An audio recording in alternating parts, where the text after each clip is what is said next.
honors most certainly due to the Most High, the God of the patriarchs Abraham, Isaac, and Jacob. Peace to you in the name of Jesus. This is your brother Elisha Israel of the household of faith. I always count it a blessing each and every time that I can come before you to preach the word of God. And never ever do I count it as a light thing to do so. Just a little bit about the household of faith. We are a growing, budding congregation that meets every Sabbath, which is Saturday at 1 p.m. at Indiana University Library Conference Center, room LC 110. Again, that's the household of faith. We meet every Sabbath, which is Saturday at 1 p.m. Central Standard Time at Indiana University Northwest Library Conference Center, room LC 110. You can also live stream our sermons right here on the Israel Teach page at 1 p.m. Central Standard Time.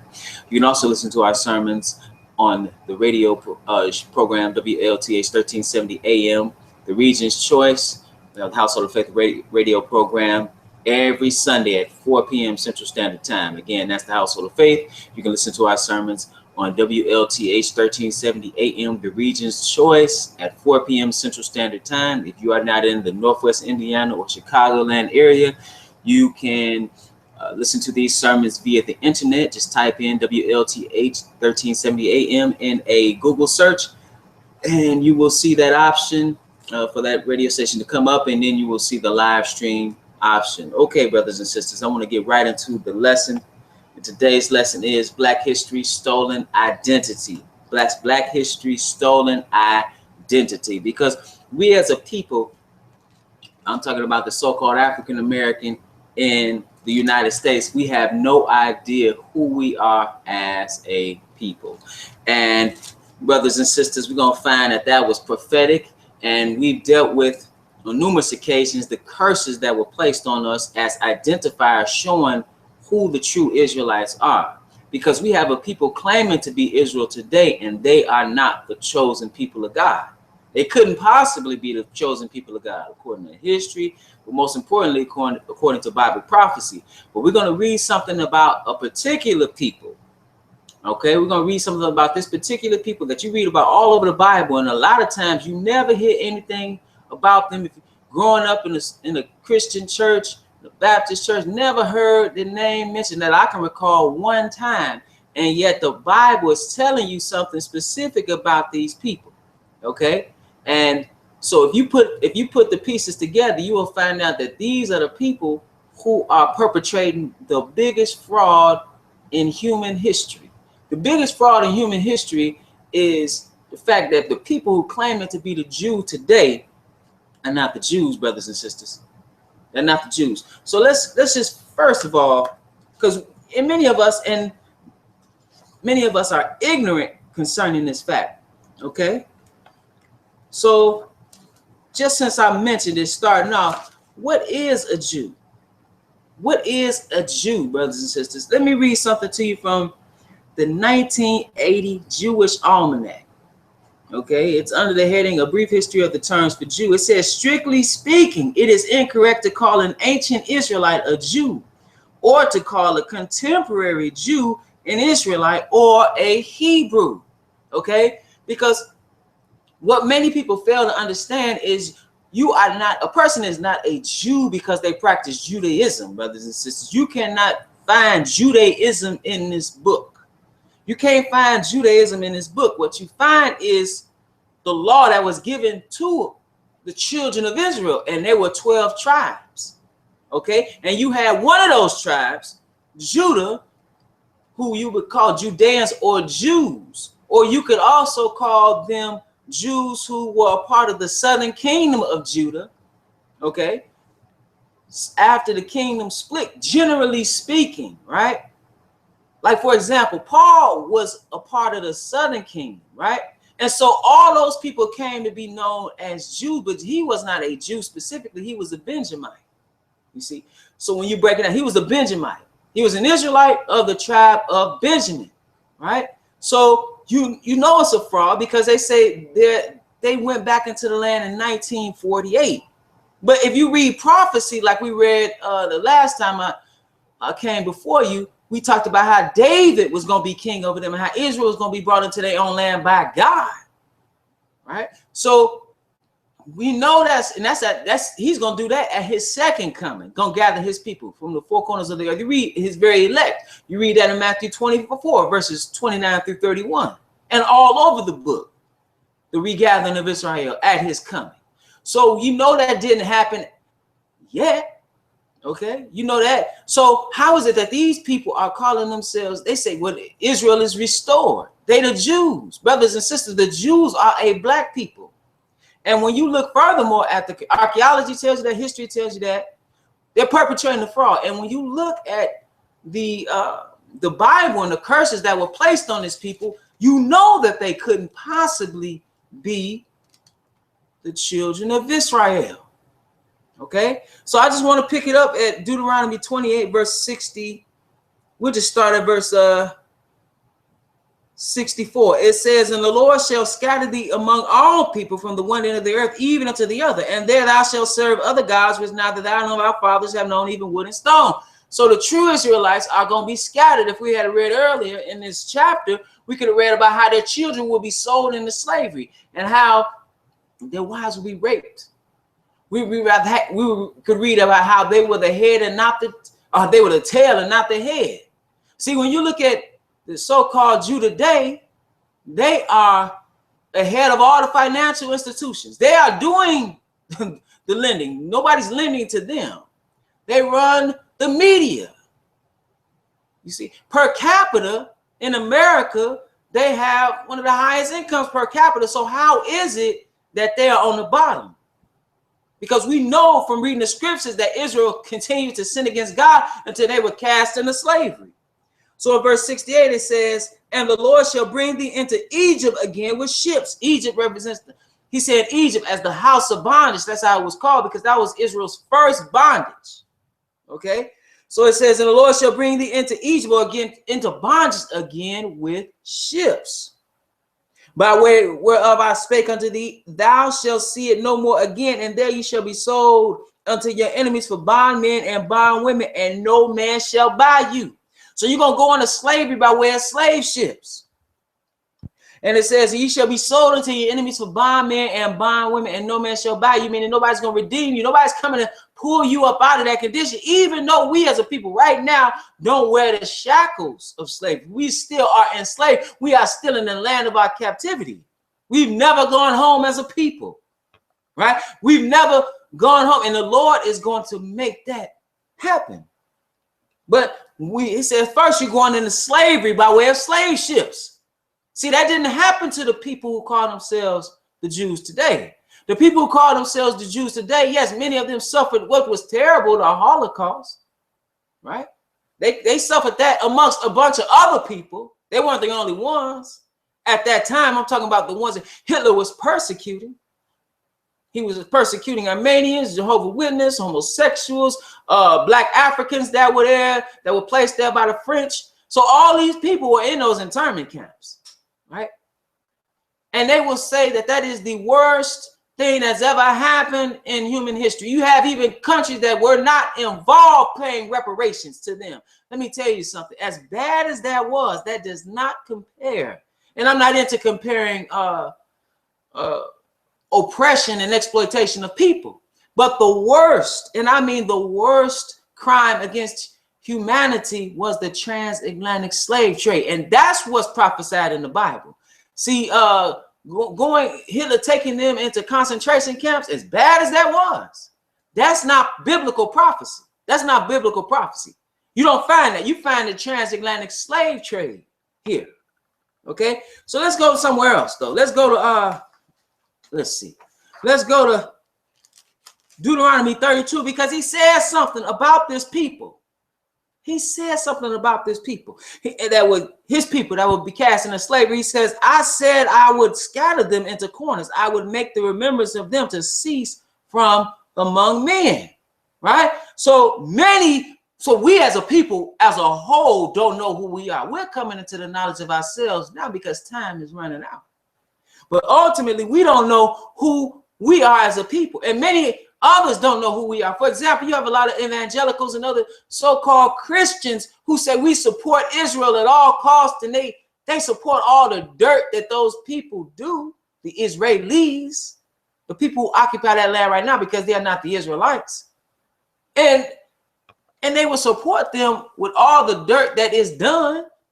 And yet the true Israelite, those same people will discriminate against. The true Israelites, see, they have no love because they don't understand Bible prophecy. And racism and white supremacy is so strong, they don't want to understand. There's another thing I find peculiar is that how the ones who call themselves Jews control the media. And yet look at the depictions of us. See, we don't even control our own depiction. Yeah, that's another thing. Let's go to Revelation 2 and 9, because there's a fraud. I don't know, perhaps many of them understand who we are. You can't possibly continue to read this Bible and read history and think that you are the Jew. How could you be? Read me. I'm just talking about the 5 books. Even your own. I have reference after reference after reference of so-called Jewish books and references, and they're saying that, hey, they are not the people. Many of them are saying they are the Khazars. Even some are saying, you have other scholarship that says, hey, they're part of another people we're going to read about. But let's read this in Revelation 2 and 9. Because this is Jesus. It says, I know thy works and tribulation and poverty, but thou art rich. So he's talking about the children of Israel, that you are rich. How are you rich if you're on the bottom? You rich spiritually. What advantage doth that the Jew must teach me in every way, for unto them who committed the oracles of God. He says, and I know the blasphemy of them which say they are Jews, and are not, but are the synagogue of Satan. I'm going to read that again. I know the blasphemy of them which say they are Jews and are not, but are the synagogue of Satan. Then in Revelation 3 and 9, it says, behold, I will make them of the synagogue of Satan, or the church of Satan, which say they are Jews and are not, but do lie. Behold, I will make them to come and worship before thy feet, and to know that I have loved thee. See, he loved Israel. We're going to find out. He hates this particular one. We're going to find out who this is. And understand, brothers and sisters, that this is the biggest fraud in human history. It's somebody perpetrating a fraud. Let's go to Genesis 25 and 19. And we're going to read about this one called Esau, that many Israelite brothers say, talking about the white man. This is not talking about the white man. Yes, this man may look white, but he is not Caucasian. He is not a son of Japheth. Now let's read Genesis 25 and verse 19, which is what we call commonly white folks come from. They come from Japheth. But let's read Genesis 25 and verse 19. It says, and these are the generations of Isaac, Abraham's son. Abraham begat Isaac, and Isaac was 40 years old when he took Rebekah, the wife, the daughter of Bethuel, the Syrian, of Padanaram, the sister of Laban, the Syrian.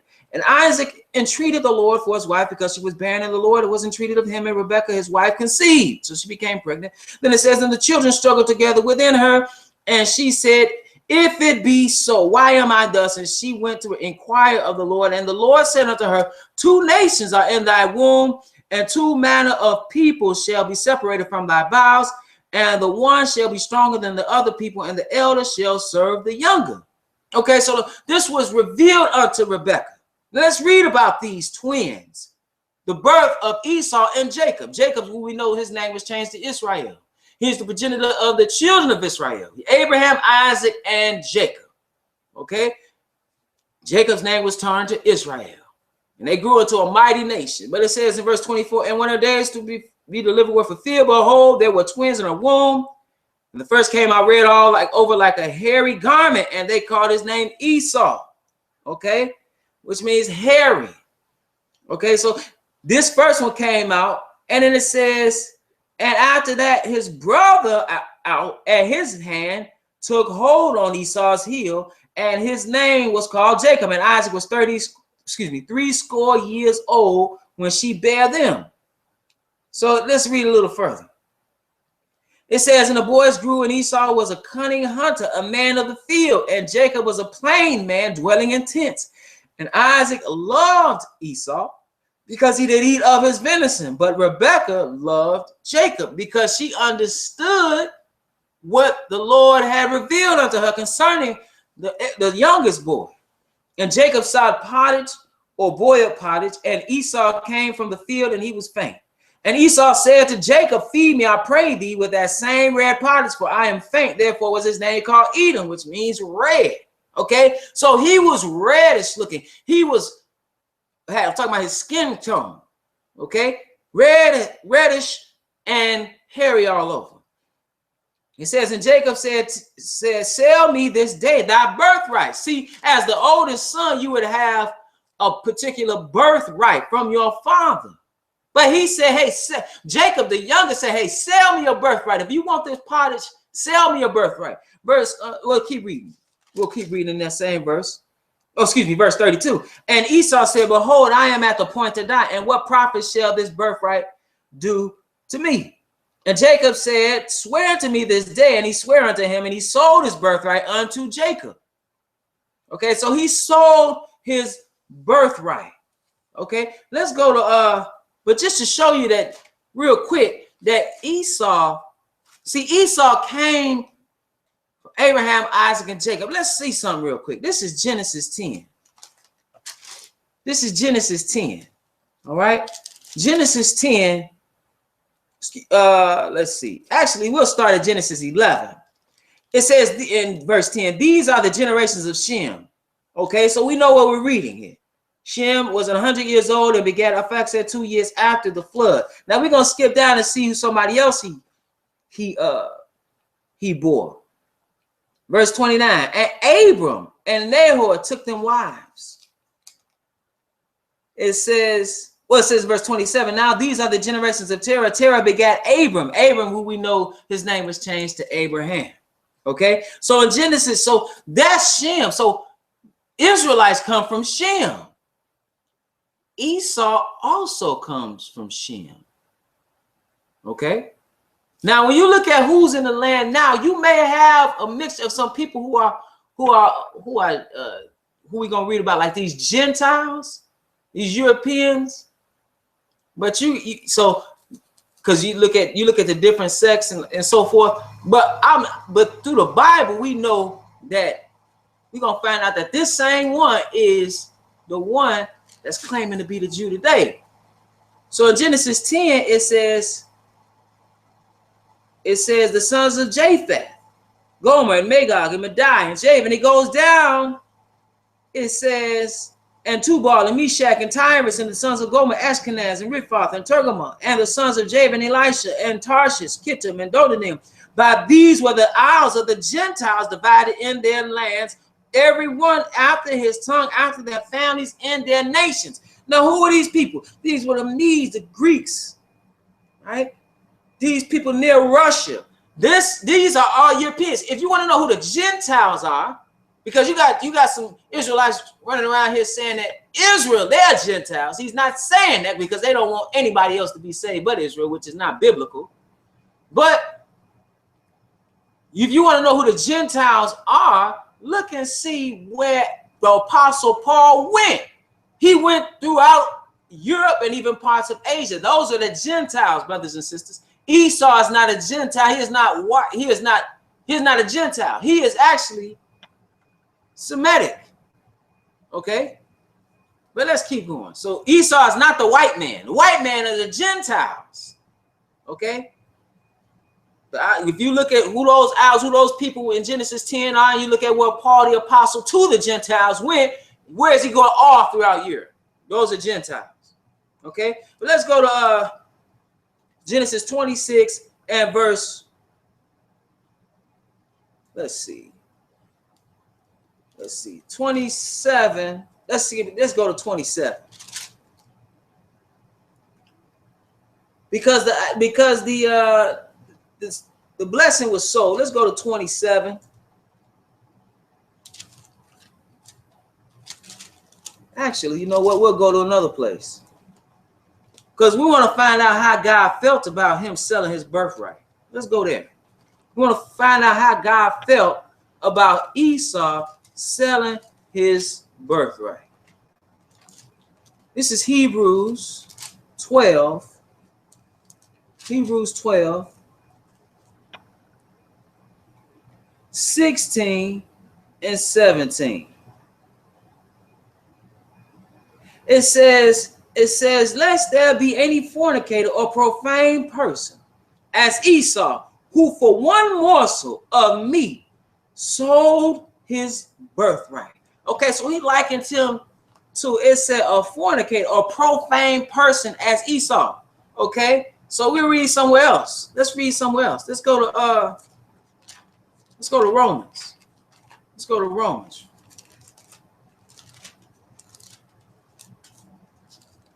Let's go to Romans. This is Romans 9 and verse 13. It says, actually, we'll read it in Malachi. Let's read it in the Old Testament. Let's just read it in the Old Testament. Forgive me for going around. Sometimes you need to go where you live. Let's go to let's see, in the Old Testament, Malachi. And we'll read it here. It says in verse 1, it says, the burden of the word of the Lord to Israel by Malachi. Verse 2, I have loved you, saith the Lord. Talking about Israel. Yet ye say, wherein hast thou loved us? Was not Esau Jacob's brother, saith the Lord? Yet I love Jacob. See, he said something. He said in Revelation. Let's go there real quick. Let's go to Revelation. He said something. He said, we'll have to read it again. In Revelation 3 and 9, he said, behold, I will make them of the synagogue of Satan, which say they are Jews and are not, but do lie. Behold, I will make them to come and worship before thy feet, and to know that I have loved thee. He's talking about Israel here. So in verse 2 of Malachi 1, it says, I have loved you, saith the Lord. Yet ye say, wherein hast thou loved us? Was not Esau Jacob's brother, saith the Lord? Yet I loved Jacob, and I hated Esau. See, he hates Esau. Esau is the one that's perpetrating the biggest fraud in the world. Let's go back to Genesis 27. Because when you look at the history of this people, that I'm talking about at their roots, which starts at Esau, because it's even in they say in 70 AD, it's also peculiar that in 70 AD they were wiped from history, right? Isn't it peculiar that Israel ceased to be a nation at after 70 AD when the Romans, Titus and the Romans came and ransacked Jerusalem? How is that Esau also, or Edom also, because Esau, Edom, Idumea, Seir, okay, that's all talking about Esau, this particular people. Isn't it peculiar that in 70 AD they ceased from being a nation? Understand, brothers and sisters, who these people were. Herod was an Edomite. One thing about Herod, what did he do? He rebuilt the temple. Why did he do that? Because the Edomites, you read in history, also were converted into the faith by force. Okay, but let's read this. This is Genesis 27 and verse, let's see, 1. It says, and it came to pass that when Isaac was old and his eyes were dim, so that he could not see, he called Esau his eldest son and said unto him, my son. And he said unto him, behold, here am I. And he said, behold, now I am old, and I know that not the day of my death. Now therefore take, I pray thee, thy weapons, thy quiver, and thy bow, and go out to the field and take me some venison, make me savory meat, such as I love, and bring it to me, that I may eat, that my soul may bless thee before I die. Right? So he's going to talk about his inheritance. So now he's getting that, but that's what comes with the birthright. But understand, brothers and sisters, he sold his birthright. He despised his birthright. Right? We read it in one place, it called him profane. Right? It was profane what he did. Because that's all set up by the Lord, the birthright. You read that in the Torah and the law, as the law was manifested unto the children of Israel. So it says, And Rebekah heard when Isaac spake to Esau his son, and Esau went to the field to hunt for venison and to bring it. And Rebekah spake unto Jacob her son, saying, Behold, I heard thy father speak unto Esau thy brother, saying, Bring me venison and make me savory meat, that I may eat and bless thee before the Lord before my death. Now therefore, my son, obey my voice according to that which I command thee. Go now to the flock and fetch me from thence 2 good kids of the goats, and I will make them savory meat for thy father, such as he loveth, and thou shalt bring it to thy father, that he may eat, and that he may bless thee before his death. So she understood what, number one, what the Lord said, but also we read about how he sold his birthright. So they're talking about this stolen blessing. One that's stealing actually is Esau, right? So when Isaac is going in there, because if you familiar, he's gonna say, yeah, I'm Esau, I'm the firstborn. He is in a way in the stead, because he is taking the position of the firstborn when it comes to that birthright, because the other son sold it for some pottage. Okay. And then he's trying to get it even though he sold it. That's like if you give somebody some money for a TV and then you come and take the TV. So now you got the money and the TV, right? So it says, and Jacob said in verse 11, and Jacob said to Rebekah, his mother, Behold, Esau, my brother, is a hairy man, because we read that in Genesis 25.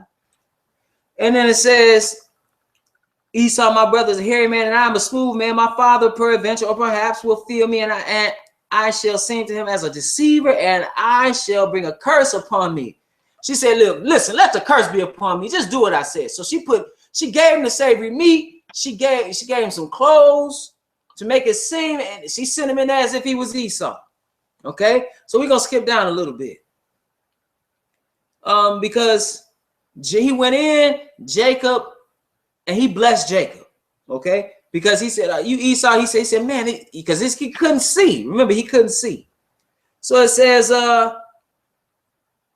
says, verse 28 with the blessing. It says. Well, verse 26, it says, his father Isaac said unto him, Come near now and kiss me, my son. And he came near and kissed him, and he smelled the smell of his raiment and blessed him and said, See, the smell of my son is as the smell of a field which the Lord hath blessed. Therefore, God give thee of the dew of heaven and the fatness of the earth and plenty of corn and wine. Let people serve thee and nations bow down to thee. Be Lord over thy brethren, and let thy mother's son bow down to thee. Cursed be every one that curseth thee, and blessed be he that blesseth thee. Okay, and it came to pass as soon as Isaac had made an end of blessing Jacob, and Jacob was scarce gone out from his presence out of the presence of Isaac his father, that Esau's brother came in from hunting. Right, so now he's coming in to get his blessing, but the blessing of the firstborn has already been given. So he starts crying, because he said, "Man, Jacob is a supplanter indeed." And so he says something. He says in verse 36, verse 35, and he said, Thy brother came with subtlety and hath taken away thy blessing. Verse 36, it says, and he said, Is he not rightly named Jacob? For he hath supplanted me these 2 times. And behold, now he hath taken away my blessing. And he said, Hast thou not reserved a blessing for me? So you read another place, he's crying, right? But again, he sold it. That's like you say, oh, I want that TV. I want that. He stole the TV back. It's like if the person come back and take the TV when you're not looking. And now you're crying about that TV. You sold the TV. The person gave you the money for it. You exchanged it. Esau exchanged it for the position of the firstborn for a plate of beans, for some pottage. So it says, and Esau said unto his father, Hast thou but one blessing? I'm going to skip down. It says in verse 39, because it says, and Esau lifted up his voice and wept. Verse 39, and Isaac his father answered and said unto him, Behold, thy dwelling shall be the fatness of the earth and of the dew of the heaven from above, and by thy sword shalt thou live. Now this person going to live by the sword. It says, and shall serve thy brother, and it shall come to pass when thou shalt have dominion, that thou shalt break his yoke from off thy neck. Okay? You're going to break his yoke from off your neck. So you're going to be in servitude of this one, but then it's going to come a time where you're going to take that yoke, his yoke up off your neck, brothers and sisters, and that has happened. But let's go to we read that. Let's go to something, because we're going to read about when Israel became a nation. We're going to read when Israel became a nation. So we're going to go to Exodus.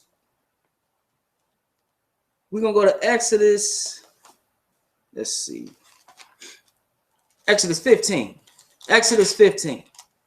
Exodus 15 and verse 14. Exodus 15 and verse 14. So in this song of the redeemed, this is one that Moses sang and said, the people shall hear and be afraid. Saul shall take hold on the inhabitants of Palestine. Then the dukes of Edom shall be amazed. The mighty men of Moab trembling shall take hold upon them. All the inhabitants of Canaan shall melt away. Right? So when you become a nation, other people are going to fear when you coming around. Right? And let me go back to Genesis. Let me go back to Genesis 27 because I want to read something here. It says in Genesis 27 and 41, and Esau hated Jacob because of the blessing wherewith his father blessed him. And Esau said in his heart, the days of mourning for my father are at hand. Then will I slay my brother Jacob. Okay, so that was hatred from the beginning. Okay, so but when this is many years later, when Israel came, you can read about Jacob and how he met Esau and even thought at that point he was going to kill him, right? But these two went their separate ways, so to speak. One went into Egypt, okay? Jacob went into Egypt. When Joseph was there, he brought him into Egypt, saving from the famine. Esau went and they established their own thing. But when we know the persecution that came upon Israel, we know that God lifted them out with stretched out arm, with fury poured out, with a mighty hand, out of bondage, and was taking them through these places. And all these people heard how they had brought through the power of God, Egypt was brought to its knees, and all these other nations are trembling. So that's what this song is about. And one of them was Edom. And we're going to go to, so it says in verse 15 of Exodus 15, then the dukes of Edom shall be amazed. Okay, so they're amazed. Let's see how Edom responded and understand these are brothers from the same mother, but they two nations though, two separate nations. This is Numbers 20 and we just read verse 14. It says, and Moses sent messengers from Kadesh unto the king of Edom. Thus said thy brother Israel. See, they brothers, they different nations though, but they from the same root, so to speak. Thou knowest all the travail that has fallen on us, hath befallen us. How our fathers went down into Egypt. Verse 15. And we have dwelt in Egypt a long time, and the Egyptians vexed us and our fathers. And when we cried unto the Lord, he heard our voice and sent an angel and hath brought us forth out of Egypt. Right? It's like even the angel came to Jacob. It says, and behold, we are in Kadesh, a city in the uttermost of thy border. Let us, I pray thee, through thy country. We will not pass through the fields or through the vineyards, neither will we drink of the water of the wells. We will go by the king's highway. We will not turn to the right hand nor to the left until we have passed our borders. Please let us have safe passage through. We're not going to take anything from you. We just want to go through. Listen to what their brother said to them. And Edom said unto him, thou shalt not pass by me, lest I come out against thee with the sword.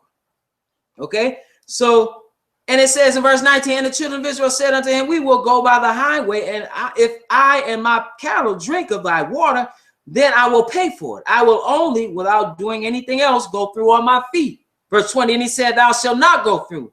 And Edom came out against him with much people and with a strong hand. Thus Edom refused to give Israel passage through his border, wherefore Israel turned away from him.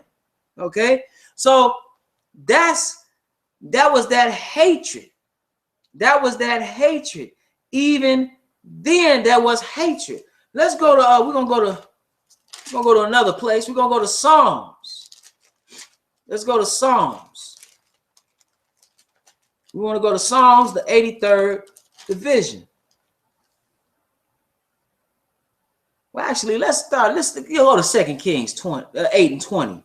Because we know that Israel came into a nation, and in the days of David and Solomon, they were at their height. We were at our height. In verse 20, it says, and in his days, Edom revolted from under the hand of Judah and made a king over themselves.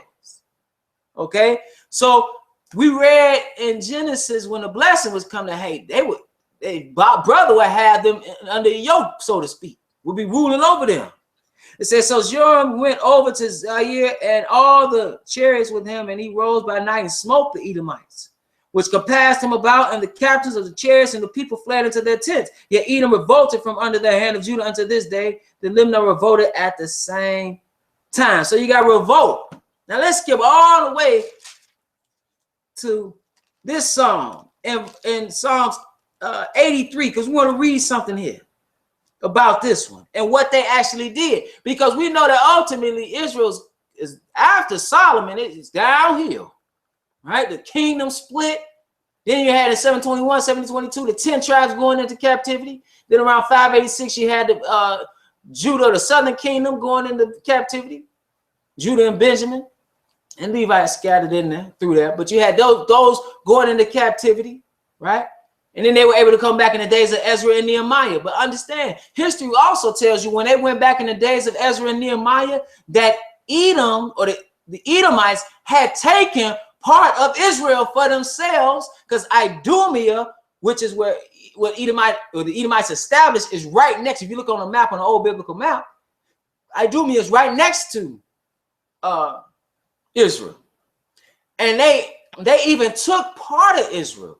And the Israelites were not able to regain that, even when in the days of Ezra and Nehemiah, when they came back. They even, like I mentioned, Herod, they even had him who was put there by the Romans, but they ruled over them. Okay? And you did have that time where they had them under bondage by force, so to speak. They converted them. But let's read something about this people. See, there's a perpetual hatred for Israel on behalf of Edom or Esau. So this psalmist writes in verse 1 of 83, keep not thou silence, O God, hold not thy peace, and be not still, O God. So he's praying that God moves concerning a certain situation. It says, for lo, thine enemies make a tumult, and they that hate thee have lifted up their head. They have taken crafty counsel against thy people and consulted against thy hidden ones. Let's listen to what they said. It says, they have said, come and let us cut them off from being a nation. So conspiracy, they say, hey, let's cut Israel off from being a nation. Right? So when you look at our condition right now, yes, ultimately it's our fault, but also when other people hate us, and they back then and even until this day. That's why I say it's peculiar to me that Hollywood has such a derogatory, horrible depiction of us. I think under that, perhaps, and this is not biblical, what I'm saying, I find it ironic. They have to know that they are not the true Israelites. If you read this book a little bit, you know the Israelites are black. If you read the prophecies, you know you don't fit those prophecies. If you read your own history, that's like even when the White House correspondent, she got fired. What did she say? She said, man, those people are not from there, right? They're not the true Israelites. Yeah, they say you have to go, right? What did the president of Egypt say? I read a quote where he said, hey, we can never accept you. Talking to the Israelis, you left here black and you came back white. We can't accept you. But let's keep reading. It says, they have taken crafty counsel against thy people and consulted against thy hidden ones. They have said, come and let us cut them off from being a nation, that the name of Israel may be no more remembrance. And what I was saying earlier about them being white, you said, well, Esau was red. Yeah, they look white, but they not white. White people know they're not white, right? They understand they're not white people. They're different, even though they look white. These people, and when you're saying white, very few people are color white. They're red or pink looking. That's how they look for the most part. So it says, unless they have some type of tan or something. It says, verse 5, it says, for they have consulted together with one consent, they are confederate against thee. Who is confederate? It says the tabernacles of Edom. That's the first one. And they have others here. See, Edom was in conspiracy to cut them off from being a nation. That's what they wanted to do. That's what they wanted to do. So let's read something here. When they're going into captivity in Babylon, just to show you the perpetual hatred between these two. Okay? And it's this one has wanted to have that birthright. And so they have taken it, so to speak. And they said they're the Jew, saying that they are Israel. But they're not. They Edom. And people say Edom is gone. They see from it, but Edom has to be here because we're going to read the biblical prophecy pertaining to Edom in the last days. We'll get there, but we want to read this when Israel went into Babylon. Let's read this one here. This is 137th division of Psalms chapter 137 verse 1. It says, by the rivers of Babylon there we sat down, we wept when we remembered Zion. See, that's captivity. It says, we hanged our harps upon the willows in the midst thereof. For there they that carried us away captive required of us a song, and they that wasted of us required of us mirth, saying, sing us one of the songs of Zion. Right? We read about that song of Moses, right? Or that, how they did us in this country. Sing us an old Negro spiritual. Make us feel good as we exploit you and oppress you. So it says, how shall we sing the Lord's song in a strange land? Then it says in verse 5, if I forget thee, O Jerusalem, let my right hand forget her cunning. If I do not remember thee, let my tongue cleave to the roof of my mouth. If I prefer not Jerusalem above my chief joy. Then it says, Psalmist says something here. He says, remember, O Lord, the children of Edom in the day of Jerusalem, who said, raise it even unto the foundation thereof. Raise it, R-A, and this is S-E, meaning destroy it, or raise it, how we would spell it, R-A-Z-E. Raise it, destroy it, not R-A-I-S-E, but destroy it down to the ground. That's what the brother said. Let's go to Ezekiel 35. We almost finished. Ezekiel 35. Ezekiel 35 and verse 1. Because here we're going to see this prophecy against Edom, and here it's called Seir. Mount Seir, Edom, Tammuz. Well, not Tammuz, but Esau, Edom, Seir. Those are all referring to Bozrah. Excuse me, I said Tammuz. That's the false god. Bozrah. Those are all referring to Edom. Okay? So it says, moreover, the word of the Lord came unto me, saying, son of man, set thy face against Mount Seir and prophesy against it. It says, and say unto it, thus saith the Lord God, behold, O Mount Seir, I am against thee, and I will stretch out mine hand against thee, and I will make thee most desolate. So he said, I'm going to destroy you. Verse 4, I will lay thy cities waste, and thou shalt be desolate, and thou shalt know that I am the Lord. It says, reason. Why is the reason? We read about it. We just read about it in the 137th division of Psalms. It says, because thou hast had a perpetual or forever hatred or everlasting hatred, and hast shed the blood of the children of Israel by the force of the sword in the time of their calamity, and the time that their iniquity had an end. Right? So when they were on the bottom, they were getting destroyed. Instead of holding out a helping hand, you went to destroy. So it says something else. In verse 9, it says, verse 8, it says, and I will fill his mountains with his slain men in thy hills and in thy valleys and in all thy rivers shall they fall that are slain with the sword. It says, I will make thee perpetual desolations, and thy city shall not return, and ye shall know that I am the Lord. And the reason why, verse 10, because thou hast said, these two nations and these two countries, Israel, Samaria, basically that's talking about all of Israel, right? Shall be mine, and we will possess it, whereas the Lord was here. See, that's the mindset. See, they took it.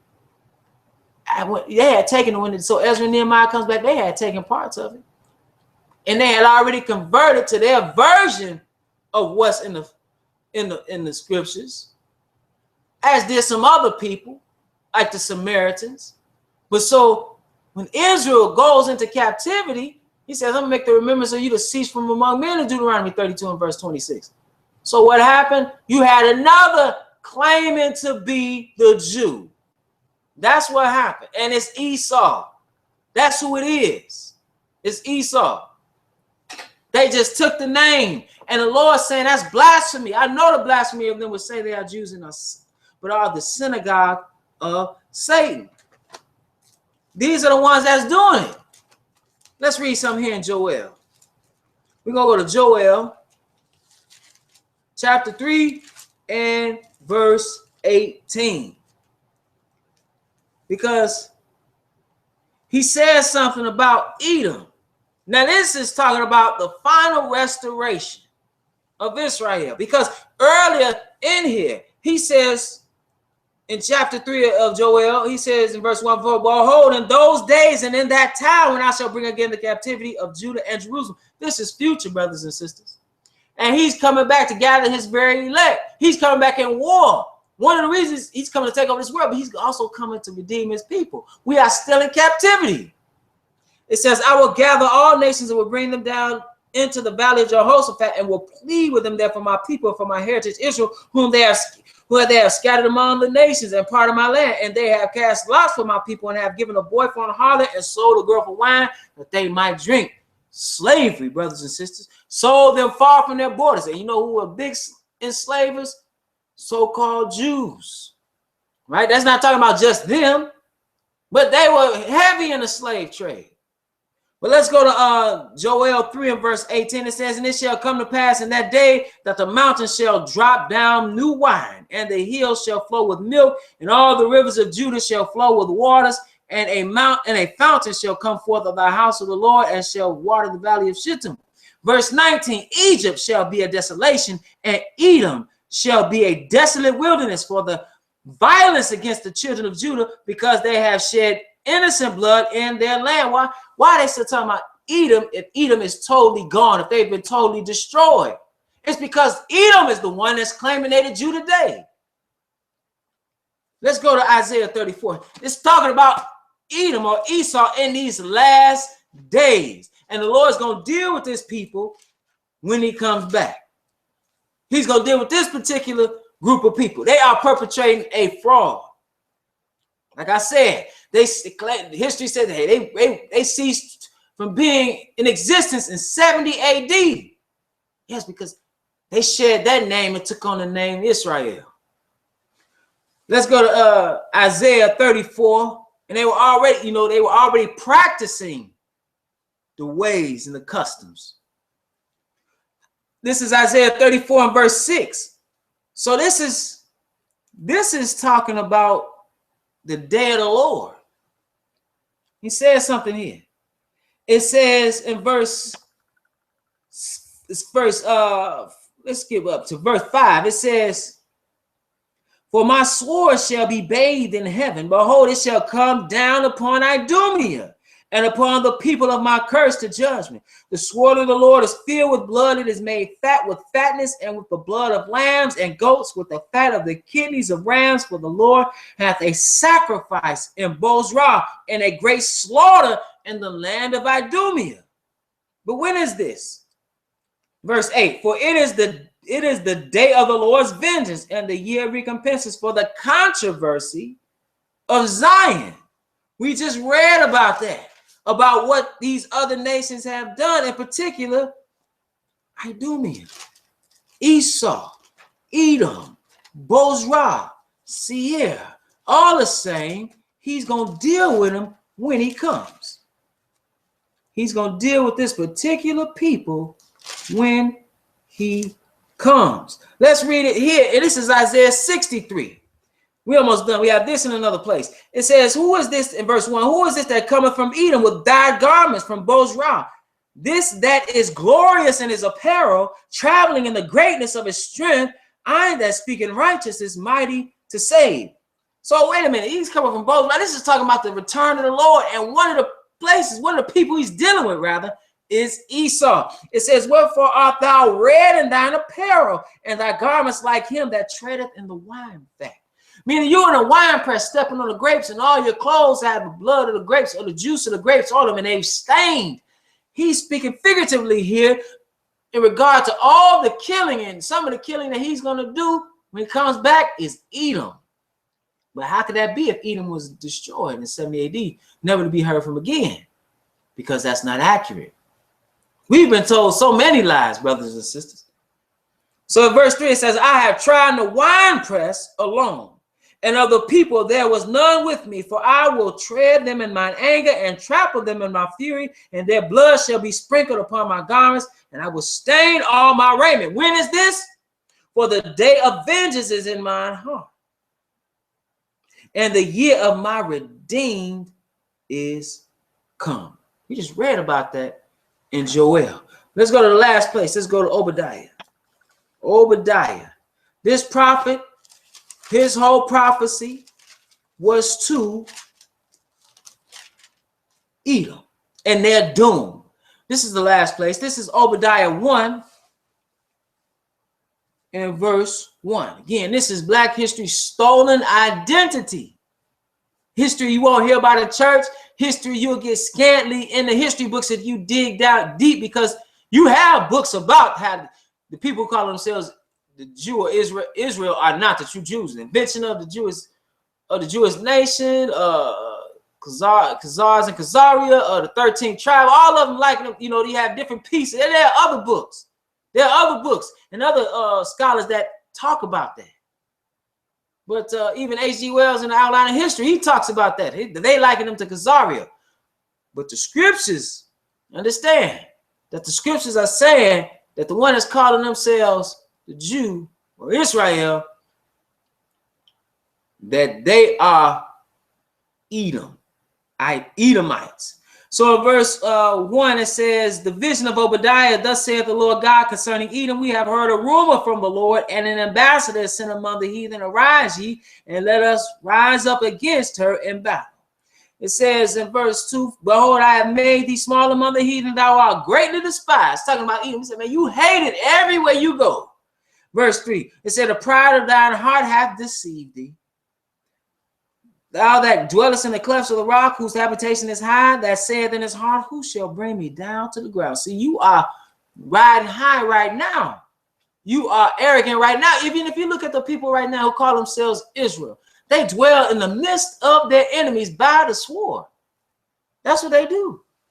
But let's skip down to verse 6. It says, how are the things of Esau searched out? How are his hidden things sought up? Let's skip down to verse 10. It says, for thy violence against thy brother Jacob's shame shall cover thee, and thou shalt be cut off forever. See, this is a doom. It says, in the day that thou stoodest on the other side, in the day that the strangers carried away captive his forces, and foreigners entered into his gates, and cast lots upon Jerusalem, even thou wast as one of them. See, you trying to take it too. And you've just taken the identity. We read what you said, these two nations shall be mine. That's who it is. It's the one that back when we read about, he wanted his birthright. He wanted to be in that position. It says, but thou shouldest not have looked on the day of thy brother in the day that he became a stranger, neither shouldest thou have rejoiced over the children of Judah in the day of their destruction. Neither shouldest thou have spoken proudly in the day of distress. Thou shouldest not have entered into the gate of my people in the day of their calamity. Yea, thou shouldest not have looked on their affliction in the day of their calamity, nor have laid hands on their substance in the day of their calamity. See, you took what was theirs. Verse 14, neither shouldest thou have stood in the crossway to cut off those that did escape. This is the brother. Neither shouldest thou have delivered up those of his that they remain in the day of distress. What's the Lord going to do? It says, for the day of the Lord is near upon all the heathen. As thou hast done, it shall be done up unto thee. Thy reward shall return upon thine own head. For as ye have drunk upon my holy mountain. See, this is Edom, Esau. They claiming to be the Jew, and they are in the land right now. Verse 16, it says, for as ye have drunk upon my holy mountain, so shall all the heathen drink continually. Yea, they shall drink, and they shall swallow down, and they shall be as though they had not been. Verse 17, but upon Mount Zion shall be deliverance, and there shall be a holiness, and the house of Jacob shall possess their possessions. He's going to bring the true Israelite back into the land. Verse 18, it says, and the house of Jacob shall be a fire, and the house of Joseph a flame, and the house of Esau for stubble. And they shall kindle in them and devour them, and there shall not be any remaining of the house of Esau, for the Lord has spoken it. And they of the south shall possess the mount of Esau, and they of the plain, the Philistines, and they shall possess the fields of Ephraim, and the fields of Samaria, and Benjamin shall possess Gilead. So that inheritance of these people, Israel, the true Israelites, is going to come back, and the captivity of this host of the children of Israel shall possess that of the Canaanites, even unto Zarephath. Okay, and it says, and the captivity of Jerusalem, which is in Sepharad, shall possess the cities of the south, and Savior shall come up on Mount Zion to judge the mount of Esau, and the kingdom shall be the Lord. See, brothers and sisters, that's what's going to happen at that time, that Esau is going to be destroyed totally down to the ground. And with that, brothers and sisters, that's Black history's stolen identity. See, that's why we sit calling ourselves Negroes, colored, African American, which are all problematic terms, when you really understand we are the children of Israel according to scripture, and our identity has been stolen by another claiming to be the Jew. But the Lord sees that. See, all we don't have to worry about, and this is not me hating anybody else, because you're not supposed to hate your brother. You're not supposed, I don't have time to be hating other people in the sense of just hating them on this, on who they are as a person individually. Don't get me wrong, we have open enemies. We don't have any friends as a people. We don't. We like a speckled bird. Everybody pecks on us, right? Everybody exploits us. We have no friends, but understand, brothers and sisters, that we have a friend in God, and we need to turn back to him and understand what this Bible is saying, because it's telling you how to get salvation. It's telling you what's to come, and it's even telling you who you are. There's no book like this on the planet, and telling you who these other people are not. So with that, brothers and sisters, I want to say peace to you, and Lord willing, I'll see you Wednesday again at 10 p.m. I want to thank you. And it's always my prayer that you were edified.